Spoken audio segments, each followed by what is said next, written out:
Pravinkoodu shop പടം കണ്ടു വരിക. എന്താ പടം! സൗബിൻ ഷാഹിർ, ബേസിൽ ജോസഫ് രണ്ടാളും തകർത്ത് അഭിനയിക്കുക, ഉഷാറായിക്കുന്നു.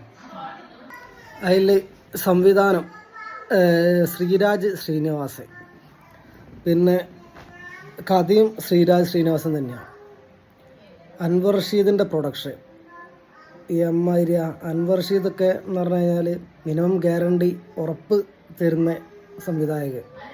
ചോട്ടാ മുംബൈ, അണ്ണൻ തമ്പി, ഇതൊക്കെ അൻവർ റഷീദിൻ്റെ സംഭവങ്ങൾ തന്നെ. അതേപോലെ തന്നെ സിനിമാറ്റോഗ്രഫി ഷൈജു ഖാലിദ്, റേഞ്ച്, കൈകാര്യം.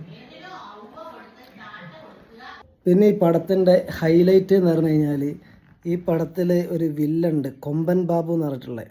എനിക്കൊന്ന് കൽക്കി സിനിമയിലെ വില്ലനാണെന്നാണ് തോന്നുന്നത്, വില്ലനായിട്ട് അഭിനയിച്ച ആളാണെന്നാണ് തോന്നുന്നത്. ഇതിൽ എമ്മാതിരിയാ, ഭയങ്കര സ്ക്രീൻ പ്രസൻസൊക്കെ, ആക്ഷനൊക്കെ കൈകാര്യം, ആക്ഷൻ ചെയ്യുന്നതിലൊക്കെ ഭയങ്കര ബോഡി ബിൽഡപ്പ്, ഭയങ്കര കൈകാര്യം. പിന്നെ പറയുകയാണെന്നുണ്ടെങ്കിൽ ട്വിസ്റ്റോട് ട്വിസ്റ്റാണ് പടം.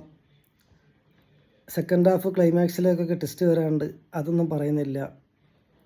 ഫസ്റ്റ് ഹാഫും ഭയങ്കര എൻഗേജിങ് ആയിട്ട് തന്നെ പോയിക്കുന്നു. മൊത്തത്തിൽ അടിപൊളി പടം, എല്ലാവരും പോയി കാണാം.